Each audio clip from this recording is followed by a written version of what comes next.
இந்த சுயம் எப்படி செய்யும்? இன்னைக்கு காமிக்கிறேன் உங்களுக்கு, அது எப்படி தலை வைக்கும் அப்படிலாம் காமிக்கிறேன் இன்னைக்கு.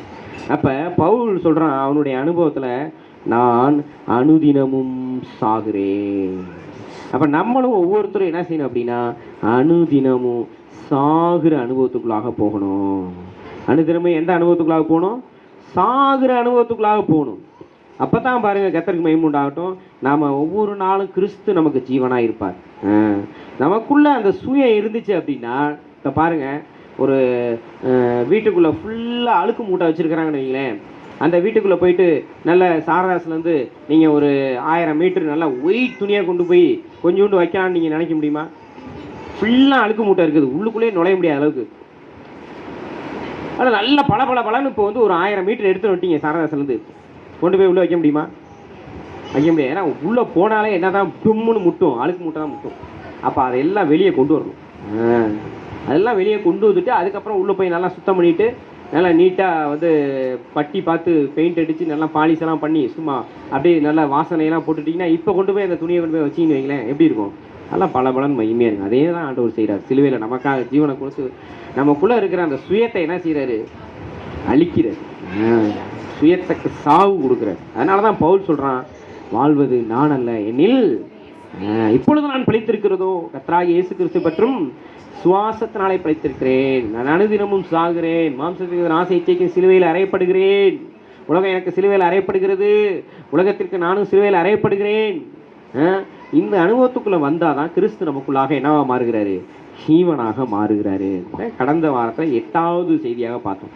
இன்றைக்கு 9வதாக நம்ம பார்க்க இருக்கிற செய்தி என்ன அப்படின்னா, நீதிமொழிகள் 18:21 எடுத்து வாசிக்கணும். நீதிமொழிகள் 18:21. நீதிமொழிகள் 18:21 எடுத்துக்கோமா.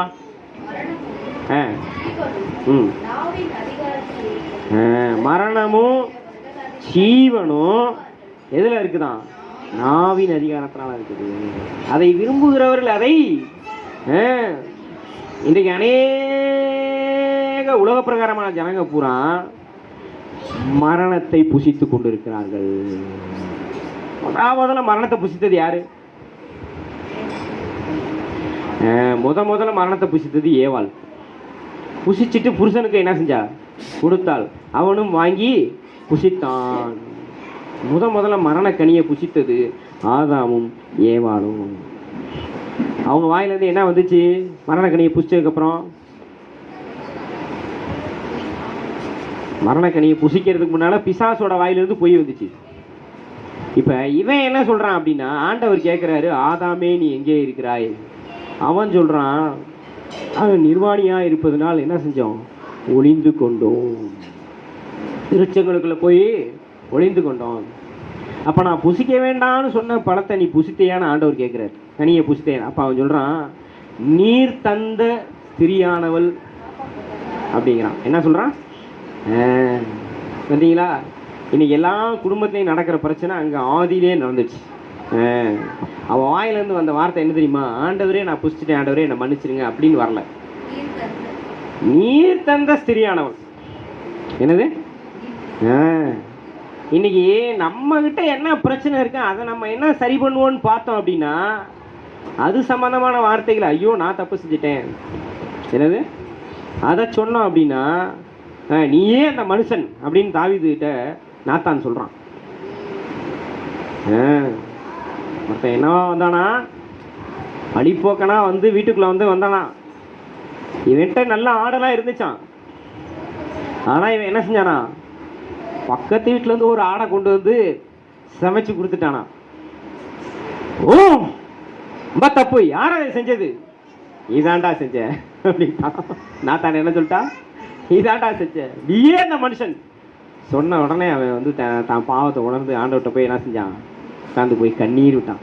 என் பாவமர என்னை கழுவுங்க, என் மீறல்கள என்னை கழுவுங்க, என் அக்கிரமங்கள என்னை கழுவுங்க. அப்போ அங்கே மரணம் நீங்குகிறது, ஜீவன் உண்டாகிறது. அல்லேலூயா. அப்போ நம்ம வாயிலிருந்து என்ன பேசுகிறோம் அப்படின்னா, ஆதாமை போல அடுத்தவங்கள குறை சொல்கிறோம். நடந்தது என்ன தெரியுமா? ஆதாம் சொல்கிறான், நீ தந்த ஸ்திரி தாயா. அப்படின்னா என்ன அர்த்தம் தெரியுமா? தெய்வத்தையே குறை சொல்கிறான். கர்த்தர் ஏற்ற துணையை உண்டாக்குவோமாக அப்படின்னு சொல்லிட்டு என்ன செஞ்சார், அயர்ந்த நித்திரையை வர சொல்லி எல்லா எலும்புலேருந்து ஒரு எலும்பை எடுத்து நல்லா அழகாக அற்புதமாக அவனுக்கு ஏற்ற துணையை கொண்டு வந்து உருவாக்கி கொண்டு வந்து கொடுத்தா, இவன் சொல்கிறான் எல்லாம் முடிஞ்சதுக்கப்புறம் எல்லாம் நீ தந்த அந்த பொம்பளையால தான் ஆச்சு அப்படிங்கிறான். லோக்கல் லாங்குவேஜில் சொல்கிறேன், கொஞ்சம் மன்னிச்சிருங்க. என்ன நீர் தந்த ஸ்திரியானவள் அப்படின்னு பைபிளில் டீசெண்டாக எழுதியிருக்குது. அப்போ பாருங்க, உடனே அந்த மாட்டை போய் கேட்டால் நான் என்ன செய்வேன், சர்ப்பம் என்னை வஞ்சிட்டு. என்னது, ஒருத்தர் மேலே ஒருத்தர் என்ன செய்கிறாங்க, பழிய போடுறாங்க. என்னது, நான் செஞ்ச குற்றத்தை என்ன செஞ்சுக்கல. ஆண்டவரே நீங்கள் சொன்னீங்க, என் வீட்டுக்காரர் சொன்னார் நீங்கள் சொன்னீங்கன்ட்டு, நான் தெரியாமல் செஞ்சுட்டேன் ஆண்டவரே. ஏப்பா ஆண்டவர், ஆமாண்டவர் நீங்கள் சொன்னீங்க ஆண்டவரே, சார் வந்து என் பொண்டாட்டி ஏமாற்றிட்டான், நான் சாப்பிட்டேன் ஆண்டவரே, மன்னிச்சிருங்க ஆண்டவரே. அப்படி இருந்தால் அது எப்படி இருந்திருக்கும். அதை விட்டுட்டு இந்த அம்மாவை இவன் சொல்ல, அந்த அம்மா பிசாசை சொல்ல, ஆண்டவருக்கு வந்துச்சு கோவம். என்ன சொன்னார், நீ பிள்ளை பக்கும் போதெல்லாம் வேதனையோட பெற்றுக்கோ, நீ வாழ்நாள் முழுவதும் வேர்வையோட சாப்பிடு. பிசாசை பார்த்து சொன்னார், நீ உயிரோடு இருக்கும் நாளெல்லாம் மண்ணை தின்பாய். பிசாசுக்கு கொடுக்கப்பட்ட சாபம் என்னது, நீ உயிரோடு இருக்கும் நாளெல்லாம் மண்ணை திம்பாய். ரேகாவுக்கு சந்தேகமாக இருக்குது, என்னடா இந்த பாஸ்ட் இப்படி சொல்கிறாரு, என் பைபிள் அப்படி இல்லையே. எல்லார் பைபிளையும் அதுதாம்மா இருக்குது. பாம்பு ஊறும்போது எதில் ஊறுது, மண்ணில் தான் ஊறும். அப்போ வாய்க்குள்ள மண் போகாமல் இருக்காதுல்ல. இது சிம்பிள் மீனிங். இதுலேயும் ஆவிக்குரிய அர்த்தம் என்ன தெரியுமா, எவனை விழுங்கலாமோ என்று. மனுஷனை இன்னைக்கும் தின்னுட்டு இருக்கிறான் பிசாசு. இந்த மண்ணான மனுஷனை பிசாசு இன்னைக்கு என்ன செஞ்சுட்டு இருக்கிறான், தின்னுட்டு இருக்கிறான். மரண அப்பத்தை தான் அவன் புசிக்கிட்டு இருக்கிறான். செத்த பயல்களை தான் சாப்பிட்டுட்டு இருக்கிறான். அவன் யாரை சாப்பிட்டுட்டு இருக்கிறான், பிசாசு செத்த பயல்களை சாப்பிட்டுட்டு இருக்கிறான். பார்த்தீங்களா. அப்போ நம்ம பாருங்க, இப்போ இயேசு கிறிஸ்து வேதம் சொல்லுது, அக்கிரமங்களினாலும் பாவங்களினாலும் மரித்தவர்களாய் இருந்த உங்களை தேவன் கிறிஸ்துவுடனே கூட எழுப்பினார். எழுப்பப்பட்ட நாம ஜீவ அப்பத்தை புசிக்க வேண்டும். அல்லேலூயா. என்ன என்ன அப்பத்தை புசிக்கணும், நம்ம வாயிலிருந்து ஜீவ அப்பம். நம்ம வாயில எப்போதும் என்ன அப்பம் இருக்கணும், ஜீவ அப்பம் இருக்க வேண்டும். நானே உயிர்த்தெழுதலும் ஜீவனுமாய் இருக்கிறேன். இயேசுவை தவிர நம்ம வாயிலிருந்து வேற எதுவும் வரக்கூடாது. நம்ம வாயிலிருந்து என்ன வரணும், இயேசு தான் வரணும். அந்த டாக்டர், இந்த மருந்து, அந்த மந்திரவாதி, இந்த இது, அதெல்லாம் நம்ம எதுவுமே பேசக்கூடாது. இயேசுவை மிஞ்சினவன் எவனுமே கிடையாது இந்த உலகத்தில். இயேசுக்கு மிஞ்சின எவனா இருக்கிறானா, ஒரு பயலும் கிடையாது. ஆண்டவராக இயேசுக்கு முன்பாக முழங்கால்கள் யாவும் முடங்கும், நாவுகள் யாவும் அறிக்கை செய்யும், இயேசுவே கர்த்தர் என்று. நீதிமொழிகள் 15:4 எடுத்து வாசிங்க. நீதிமொழிகள் 15:4.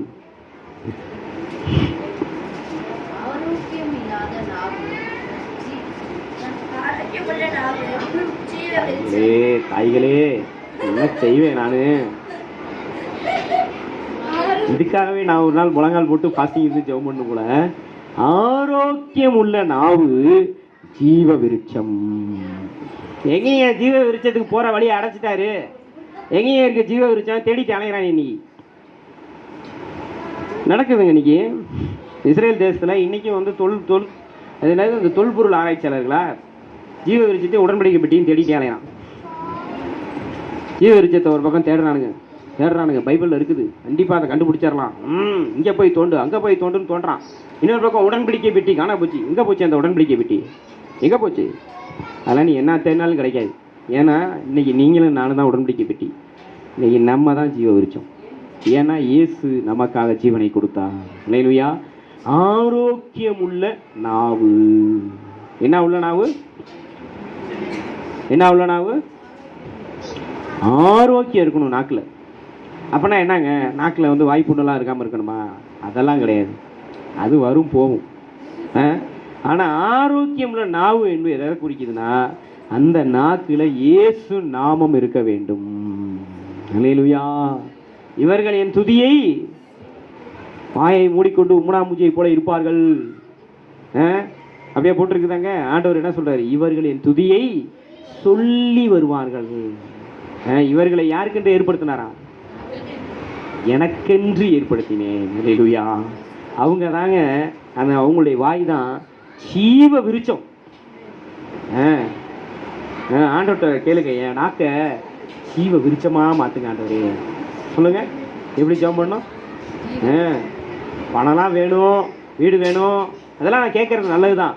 அதெல்லாம் கேட்டு இதை கேட்காம இருந்தா ரொம்ப ஆபத்தானது.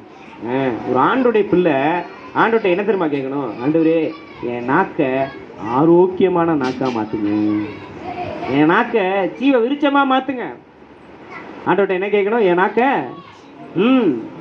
ஏங்க ஜீவ விருட்சத்தில் அப்படின்னா இருக்குது? ஏன்னா ஜீவ விருட்சத்துக்கு மரணமே கிடையாது. இல்லையா? ஜீவ விருட்சத்துக்கு என்ன கிடையாது? மரணமே கிடையாது. ஜீவ விருட்சத்தை ஒருத்தன் புசிச்சுட்டான் அப்படின்னா அவன் சாவவே மாட்டான். எடுத்து வாசிங்க, ஆதியாகமம் 3வது அதிகாரம்.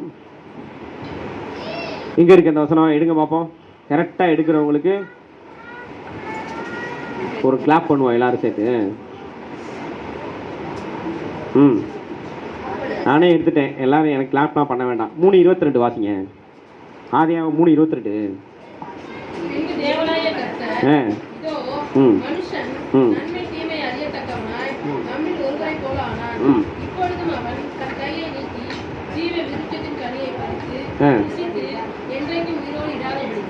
அப்ப பாருங்க, அப்ப ஜீவ விருட்சத்தின் கனியை பறித்து புசிச்சுட்டா அவன் என்றென்றைக்கு எப்படி இருப்பானா? உயிரோட இருப்பான். அவனுக்கு சாவே கிடையாது. அவனுக்கு என்ன கிடையாது? அப்ப ஜீவ விருட்சமா உங்க நாவு மாறிடுச்சுன்னா உங்களுக்கு என்ன கிடையாது? என்ன கிடையாது? ஆவிக்குரிய மரணம் வரவே வராது. இல்லையா? அதுதான் ஆண்டவர் சொல்றாரு, ஆரோக்கியம் உள்ள நாவு. ஆரோக்கியம் உள்ள நாவு. நம்ம எதை பேசுறோமோ அதை வாழ்ந்து காமிச்சோன்னா அதுதான் ஆரோக்கியம் உள்ள நாவு. என்னது? பிள்ளைங்களை வீட்டில் இருக்கிறவங்க பெரியவங்க என்ன தெரியுமா சொல்லுவாங்க? பைபிள் படிச்சியா, ஜெபம் பண்ணியா அப்படிம்பாங்க. ஆனால் இவங்க என்ன செய்ய மாட்டாங்க? இவங்க என்ன செய்ய மாட்டாங்க? பைபிளை தொடவே மாட்டாங்க. செவ அறைன்னு ஒன்று இருக்கும், ஆனால் அங்கே என்ன அறையாக மாறிடாது, அது நாளடைவில் பெட்ரூமாக மாறிடும். செவமே பண்ணுறது இல்லை. ஆனால் பிள்ளைங்களை பைபிள் படி ஜெபம் பண்ணு, பைபிள் படி ஜெபம் பண்ணு அப்படிங்கிறது. அப்போ அது என்ன? அது பிள்ளைங்க பார்க்கும், நீ என்னத்தை பைபிளை கிழிக்கிற, நீ பைபிளே தொட மாட்டேங்கிற, என்ன மட்டும் பைபிள் படிக்கிறதுக்கு சொல்கிற, வா உனக்கு வேறு வேலை இல்லை, எனக்கு செல்ஃபோனில் கேம் பார்க்கவே நேரம் இல்லை, பைபிள் படிக்கிற அப்படின்ட்டு அதுக்கு என்ன செய்யும்? அதுக்கு போயிடுங்க. அப்போ அங்கே ஆரோக்கியம் இருக்குமா இல்லை எப்படி இருக்கும்? அங்கே எப்படி இருக்கும்? நீங்களே சொல்லுங்கள். அப்போ பிள்ளைகளுக்கு நீ பைபிள் படின்னு சொல்கிற நம்ம என்ன செய்யணும்? முதல்ல பைபிள் படிக்கணும். ஜெபம் பண்ணணும்னு சொல்கிற நம்ம ஜெபம் பண்ணணும். நம்ம வாயில் ஆரோக்கியம் இருக்க வேண்டும். ஆரோக்கியம்னா என்ன தெரியுமா அர்த்தம்? நல்லா நோய் இல்லாமல், நோய் நொடி இல்லாமல், நல்லா சுகத்தோட பலத்தோட வாழ்கிறது. அப்போ ஆரோக்கியம்ல நாவுனா என்ன அர்த்தம் அப்படின்னா, நாம் எதை சொல்லுகிறோமோ அதை செய்ய வேண்டும். நாம் மற்றவர்கள்ட்ட என்ன சொல்லுகிறோமோ அதை நாம் செய்யணும்.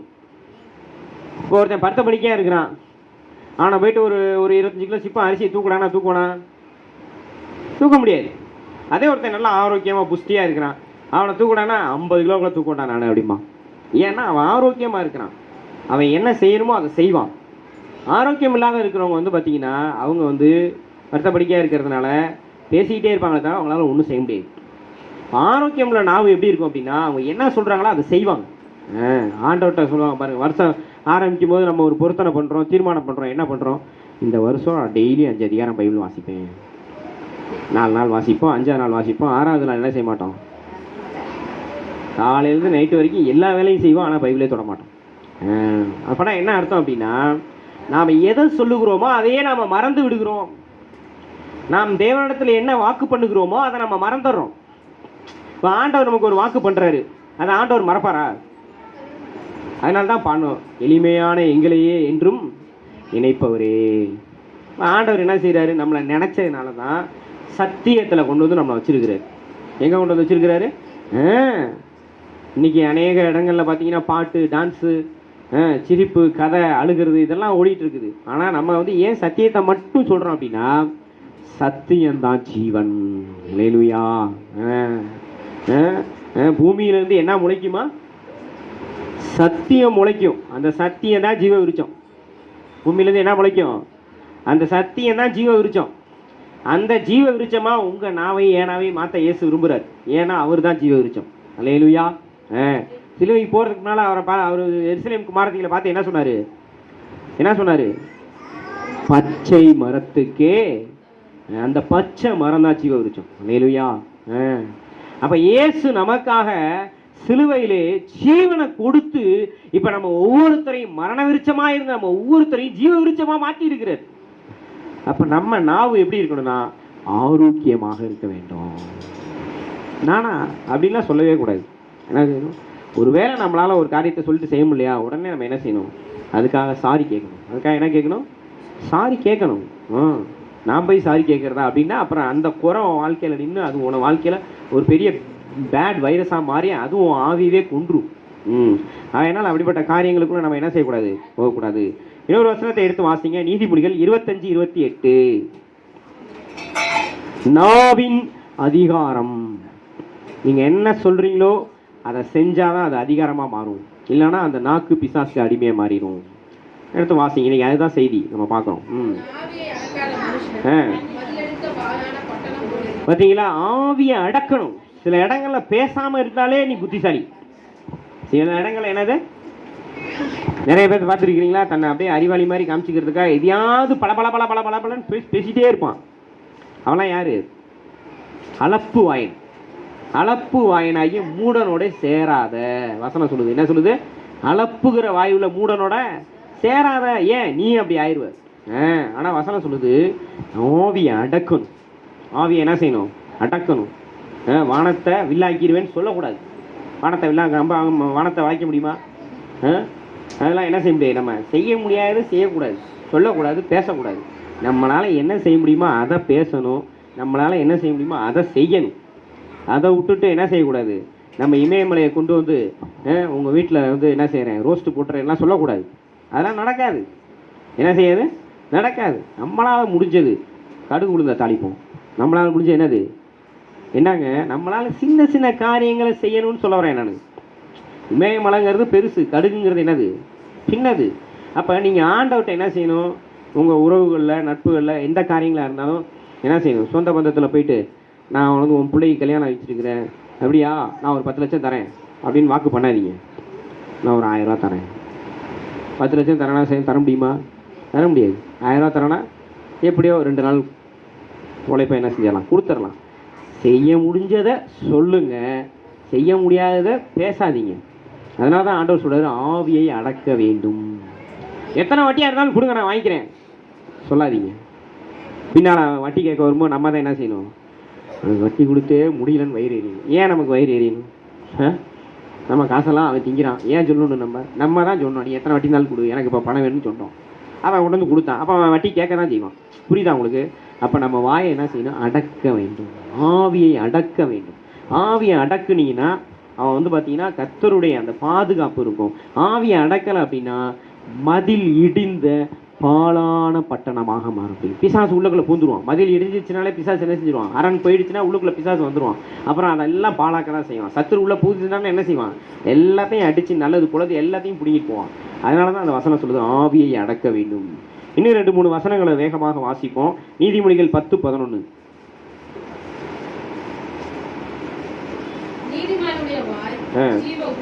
பார்த்தீங்களா? நீதிமானுடைய வாய் என்ன ஊட்டுறான்?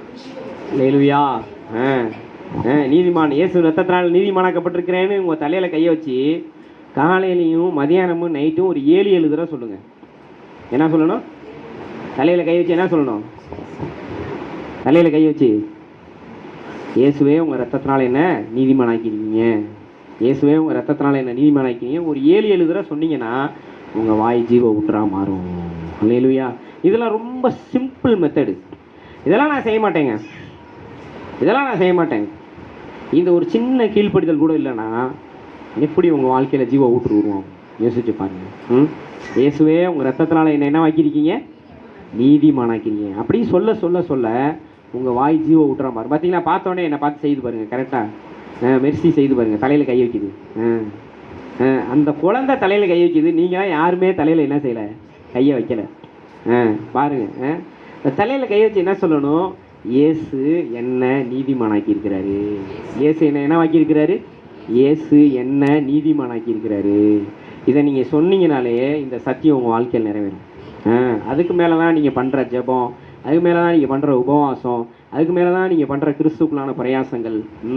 இயேசு என்ன நீதிமானாக்கி இருக்கிறாரு அவருடைய ரத்தத்தினாலன்னு சொன்னீங்கன்னா உங்களுடைய வாய் ஜீவ ஊற்றாக மாறும்.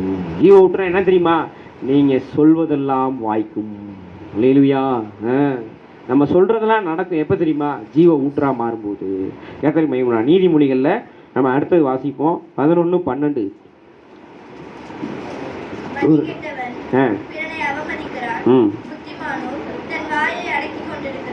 புத்திமான் எப்படி இருக்கிறானா? வாயை அப்படியே பேசாம இருந்தானே மூடனும் ஞானியாக என்ன போடுவான். சில இடங்கள்ல நம்ம பேசவே கூடாது. வேதம் என்ன சொல்லுது அப்படின்னா, நம்ம சொல்ற வார்த்தைகள்லாம் எப்படி தெரியுமா இருக்கணும்? ஏற்ற சமயத்துல சொல்லப்படுற வார்த்தையா இருக்கணும். ஆண்டவர் சொல்றாரு, பண்டிகைகளுக்கு முன்பாக உங்க முத்துக்களை போடாதீங்க. போய் நம்ம முத்தை போட்டுட்டு அதுங்க பீறிட்டு தான் போகும். ஒரு பிரயோஜனமும் கிடையாது. நம்ம ஆண்டவர் சொல்றாரு, ஏற்ற சமயத்துல சொல்லப்படுற வார்த்தை பொற்தட்டில் வைக்கப்பட்ட வெள்ளி பழங்களா இல்லை வெள்ளித்தட்டில் வைக்கப்பட்ட பொற்பழங்களுக்கு சமமாக இருக்குதான். எவ்வளோ ஒரு மகிமையான ஒரு காரியம். கர்த்தர் நாம மகிமைப்படட்டும். நீதிமானுடைய நாவு சுத்த வெள்ளியா. நீதிமானுடைய நாவு என்னவா? சுத்த வெள்ளி. இன்னும் 2-3 வசனங்களை வாசிங்க. 13:3.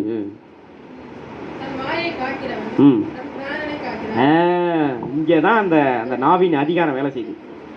என்ன வேலை செய்யுது? இன்றைக்கு பாருங்க, வாயை காக்கணுங்க. எதை காக்கணும்? நீ அநேக பெண் பிள்ளைகள் என்ன செய்கிறாங்க அப்படின்னா, அநேக ஆண் பிள்ளைகள்கிட்ட ஏமாந்து போய் என்ன செய்கிறாங்க? வாயை விட்டுறாங்க. கடைசியில் என்ன செய்யறான்? அவன் இன்னொரு பக்கம் போயிடறான், இது ஒரு பக்கம் நாட்டுக்கு போயிடுது. தன் வாயை காக்கிறவன் பிராணனை காக்கிறான். அநேகர் சீக்கிரம் விறுவிறுவிறுவிறுன்னு கோடீஸ்வரன் ஆகணும். இந்த வழியில் போகலாமா, அந்த வழியில் போகலாமான்னு எல்லாம் என் திட்டம் போட்டு எல்லாம் செஞ்சுட்டு கடைசியில் ஒன்றும் வாய்க்கலன்னு என்ன செஞ்சுக்கிறாங்க? கதையை முடிச்சுக்கிறாங்க. வாயை காப்பாற்று.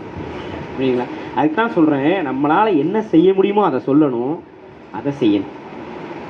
புரியுதுங்களா? அப்போ நம்ம வாயிலிருந்து வரக்கூடிய வார்த்தைகள் நம்முடைய பிராணன் வரைக்கும் அது பயங்கரமானது. நீங்கள் யாக்கோபு 3 எடுத்து வாசிங்க. யாக்கோபு 3 புதிய ஏற்பாட்டில் இதே தான் எழுதுறாரு யாக்கோபு. எடுத்து வாசிங்க. யாக்கோபு 3:6 வாசிங்க. யாக்கோபு 3:6.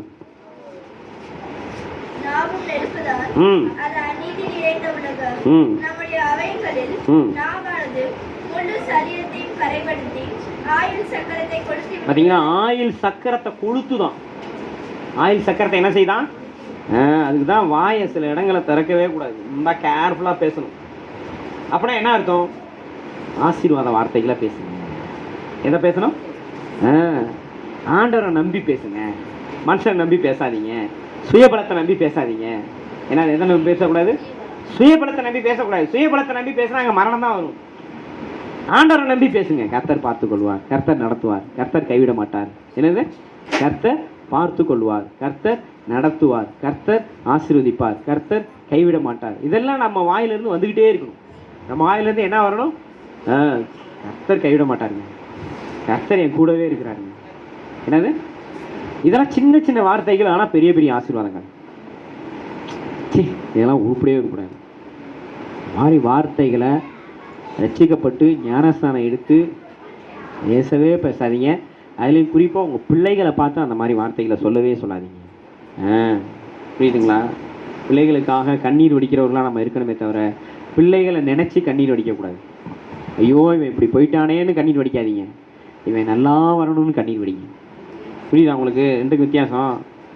நீங்கள் உங்கள் வாயிலிருந்து சொல்கிற வார்த்தைகள் தான் உங்கள் பிள்ளைகளை உருவாக்கும், உங்கள் குடும்பத்தை உருவாக்கும். என் கூட ஆண்டவர் இருக்கிறார். நான் மலை மேலே இருக்கிற பட்டணம். நான் இயேசு மெய்யான திராட்சை செடி. நான் அவர் கூட நிலைச்சிருக்கிற கொடி. நான் மிகுந்த கனிகளை கொடுப்பேன். இயேசு நாமத்தினால பிதா என்ன ஆசீர்வதிக்கிறாரு. என் கூட இருக்கிறார். உலகத்தில் இருக்கிற எனக்குள்ள இருக்கிறவர் பெரியவர். அவர் என்னை கைவிட மாட்டார். எந்த நிலையில் இருந்தாலும் கர்த்தர் என்ன என் கூடவே இருக்கிறார். என்னை ஆசீர்வதிச்சே தீர்வார். எல்லாம் அவருடைய பருவத்தில் பார்த்து கொள்ளப்படும். தேவனால் கூடும், மனுஷனால் கூடாது. நம்மளால முடியாது. போய் ஆண்டவர் பார்த்துக்கொள்வாரியா? இதை சொல்கிறதுக்கு நீ என்ன போயிட்டு ஒரு 10 லட்சம் வட்டி கடன் வாங்கிட்டு வரணுமா? அதெல்லாம் ஒன்றும் கிடையாது. ஆண்டவரை நம்பி பேசுங்க. அதுதாங்க ஜீவ விருட்சம். ஆண்டவரை நம்பி பேசுனீங்கன்னா அந்த பாருங்க, யோசுவா சொல்கிறான், அந்த நல்வார்த்தைகளில் ஒன்றாயிலும் கீழே விழவில்லை. அதுதான் நல்ல வார்த்தைகள், அதுதான் ஜீவ வார்த்தைகள். அதனால தான் ஆண்டவர் சொல்கிறாரு, உன் வாயை ரொம்ப கேர்ஃபுல்லாக வச்சுக்கோ. 21-23 வாசிங்க. நான் முடிச்சிடறேன். 21-23 நீதிமொழிகள் 21-23. தன் வாயை காக்கிறவன் தன் பிராணனை காக்கிறான். பயங்கரமான ஒரு வசனம் அது.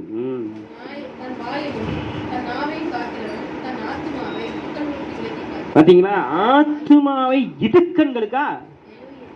பாத்தீங்களா, மனசுல ஏன் சில நேரங்களில் கஷ்டம் வருது, அதான் இடுக்கண்கள்ங்கிறது. வாயை ஒழுங்கா வச்சுன்னா மனசு கரெக்டா இருக்கும், மனசு தலதலன்னு இருக்கும். தேவையில்லாம வாயை விடுறது. இந்த அகித்தோப்பேல்னு சொல்லி ஒருத்தன் என்ன செஞ்சா தெரியுமா,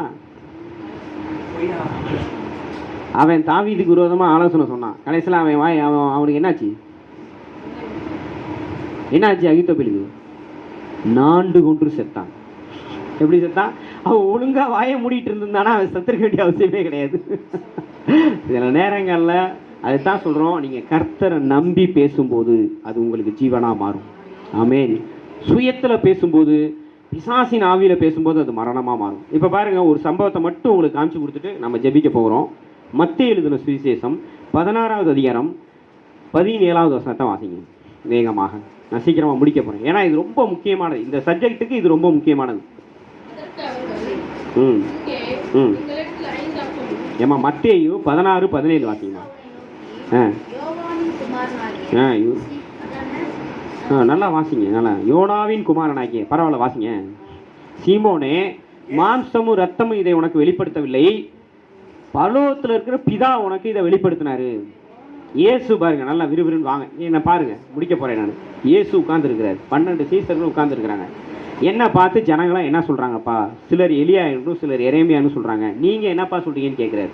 உடனே பேதுரு டபக்குன்னு எப்பவும் முந்தி கொட்ட மாதிரி பேசுவார் பார்த்தீங்களா, அது மாதிரி சொல்றாரு, நீ ஜீவனுள்ள தேவனுடைய குமாரனாகிய கிறிஸ்து அப்படிங்கிறார். நாக்குல இருந்து என்ன வருது? ஜீவன் வருது. அப்ப ஆண்டவர் சொல்ற, எப்பா இது நீயே சொல்லலப்பா, பரலோகத்துல பிதா சொல்லிதாப்பா நீ சொல்ற அப்படின்னு சொல்லி ரொம்ப மெச்சிக்கிறார். இப்ப என்ன நடக்குது பாருங்க, அங்க 23ஆம் வசனத்தை வாசிங்க.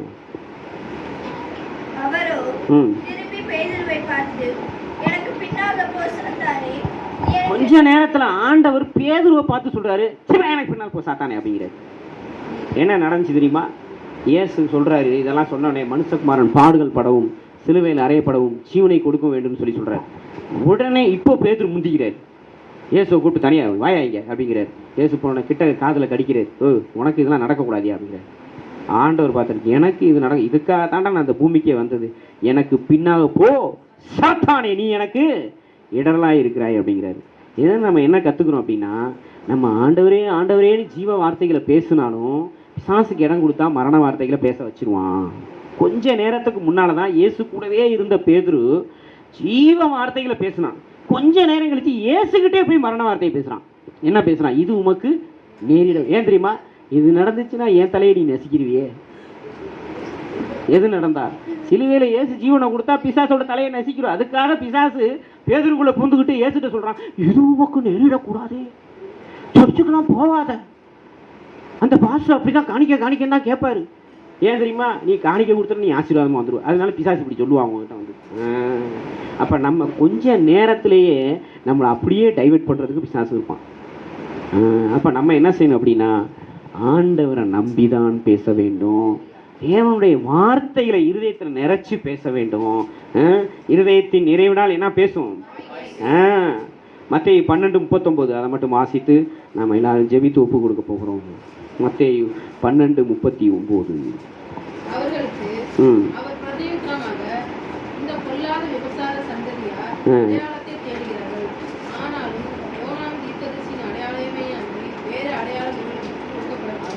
லூக்கா 6:45 வாசிங்க. தப்பா சொல்லிட்டேன். லூக்கா 6:45.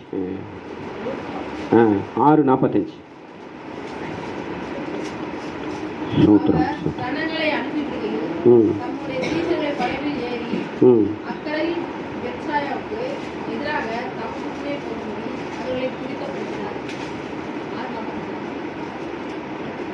ஆறு 45 என் பைபிள் இப்படி இருக்குது. நல்ல மனுஷன் தன் இருதயமாகிய நல்ல பொக்கிஷத்திலிருந்து நல்லதை காட்டுகிறான். பொல்லாத மனுஷன் தன் இருதயமாகிய பொல்லாத பொக்கிஷத்திலிருந்து பொல்லாதவைகளை எடுத்து காட்டுகிறான். இருதயத்தின் நிறைவினால் வாய் பேசும். பார்த்தீங்களா? அப்போ உங்க இருதயம் முழுசும் ஜீவனால நிரப்பப்பட வேண்டும். உங்க இருதயம் ஜீவனால நிரம்பிடுச்சுன்னா உங்க நாவுல இருந்து ஜீவ ஊற்று வரும். உங்க நாவுல இருந்து ஜீவனின் அதிகாரம் வரும். உங்க நாவே ஜீவ விருட்சமா மாறும். அல்லேலூயா. அதுக்கு தான் பரிசுத்த ஆவியானவர் நம்ம மேலே இருக்கிறார். பரிசுத்த ஆவியானவர் எதுக்கு இருக்கிறாரு? உனக்கு வயிற்று வலி இருக்குது, உனக்கு தலைவலி இருக்குது, இந்த மாதிரி தீர்க்கதரிசனம் சொல்கிறதுக்காக கிடையாது. பரிசுத்த ஆவியானவர் எதுக்கு நம்ம மேலே இருக்கிறார்னா, நம்ம நாவை ஜீவ விருட்சமாக மாற்றுறதுக்காக இருக்கிறார். அதுக்காக தான் இயேசு போய் பரிசுத்த ஆவியானவர் அனுப்பி கொடுத்தாரு. அதுக்காக தான் அபிஷேகத்தை நாம் பெற்றிருக்கிறோம். நம்ம எல்லாரும் எழும்பி நின்று என் நாவை ஜீவ விருட்சமாக மாற்றுங்க ஆண்டவரேன்னு கேட்போமா? என் நாவில் ஜீவனின் அதிகாரத்தை கொடுங்க ஆண்டவரேன்னு கேளுங்க. என் நாவு நித்திய ஜீவனுக்கு ஏதுவான நல்ல பொக்கிஷமாக மாறணும்னு கேளுங்க ஆண்டவர்கிட்ட. நல்ல பொக்கிஷத்துலேருந்து நல்ல மனுஷன் நல்லவைகளை எடுத்து காட்டுகிறான், பொல்லாத மனுஷன் பொல்லாதவைகளை எடுத்து காட்டுகிறான். இருதயத்தின் நிறைவினால் வாய் பேசும். உங்கள் இருதயம் முழுவதும் தேவனுடைய வாக்கு தத்தமாக நிறையணுங்க. இன்னைக்கு சொல்கிறார் ஆவியானவர், உங்கள் இருதயம் முழுவதும் தேவனுடைய வாக்கு தத்தங்களாக நிரம்பும் பொழுது நீங்கள் தேவனுடைய வார்த்தையை பேசுவீங்க. தேவனுடைய வார்த்தை ஜீவனும் வல்லமையுள்ளதா உங்கள் ஆவி ஆத்மா சரீரத்தை நிரப்பும் போது நீங்கள் வாழ்ந்து சுகமாயிருப்பீர்கள். நீங்கள் ஒரு நாளும் கெட்டு போக மாட்டீங்கன்னு ஆவியானவர் சொல்லுகிறார். ஆண்டவருக்கு அப்படியே ஒப்பு கொடுங்க. ஆண்டவரே நான் அர்ப்பணிக்கிறேன். ஆண்டவரே தெரியாமல் கூட நான் அவிசுவாசமாக பேசிடக்கூடாது, பயமாக பேசிடக்கூடாது, நம்ம வாழ்க்கையே அவ்வளோதான் நான் சொல்லக்கூடாது. இனிமே தான் எனக்கு வாழ்க்கைன்னு சொல்லணும். இயேசு என் கூட இருக்கிறார், என்னை ஆசீர்வதிச்சே தீர்வார், என்னை கைவிடவே மாட்டார். எல்லாம் கர்த்தருடைய பருவத்தில் பார்த்து கொள்ளப்படும். யார் கைவிட்டாலும் இயேசு கைவிட மாட்டார். யார் மாறினாலும் மறந்தாலும் இயேசு மறக்க மாட்டார். மாறிடாத இயேசு ஆண்டவர் நம்ம கூட இருக்கிறார். அவர் நாக்கில் மாற்றி பேசுறதுக்கு வேலையே இல்லைங்க. அவர் பொய் சொல்லவோ மனம் மாற மனுப்புத்திரனோ இல்லை. அவர் சொல்ல ஆகும். அவர் கட்டளையிட அவரை போல உங்களை என்னை அவர் மாற்ற விரும்புகிறார். அவர் என்ன சொன்னாரோ அதை செய்வார். வாக்கினால் சொன்னதை கரங்களினால் செய்கிறவர். நம்மளும் வாயில சொல்றத செயல்களை செய்யணும். அதைத்தான் ஆண்டவர் நம்மள்ட்ட எதிர்பார்க்கிறார். அப்படியே ஒப்பு கொடுப்போமா? அப்படியே ஒப்பு கொடுக்குற ஆண்டவரே, ஆண்டவரே எங்கள் ஆவி ஆத்மா சரீரத்தை அந்த கிருபாசனத்தில் ஆண்டவரே ஏற்ற சமயத்தில் சகாயம் செய்யும் கிருபையை பெற்றுக்கொள்ளும் முடிக்கு தைரியமாய் கிருபாசனத்தில் எங்களால் முடியல ஆண்டவரே. நாங்கள் அநேக நேரம் பேசுகிறோம், ஆனால் செய்ய மாட்டேங்கிறோம். மாற்றி பேசுகிறோம், திருச்சி பேசுகிறோம், பொய் சொல்லுகிறோம், மறைச்சி பேசுகிறோம். இதெல்லாம் மரண அதிகாரம். இதெல்லாம் இன்றோடு வேரோடு பிடிங்கி சமுத்திரத்தில் விளட்டாண்டவர். உன் வாயில நீ எதை சொல்றியோ அதை சந்தேகப்படாம நீ சொன்ன அப்படின்னா அது அப்படியே உனக்கு ஆகணும் ஆண்டவர் சொல்லுகிறார். ஆமென். ஆட்டத்தி மரத்தை பார்த்து பெயர்ந்து போய் சமுத்திரத்துல விழுன்னு சொன்னா சந்தேகப்படாம சொன்னீங்க அப்படின்னா, இயேசுவின் நாமத்துல சொன்னீங்கன்னா அது அப்படியே நடக்குமாகும். உங்க இருதயம் முழுவதும் கிறிஸ்துவின் ஜீவனால் நிரப்படும் போது உங்க வாயிலிருந்து கிறிஸ்துவின் அதிகாரம் வரும். அப்படியே ஒப்பு கொடுப்போமா? அன்பின் ஆண்டவரே, இந்த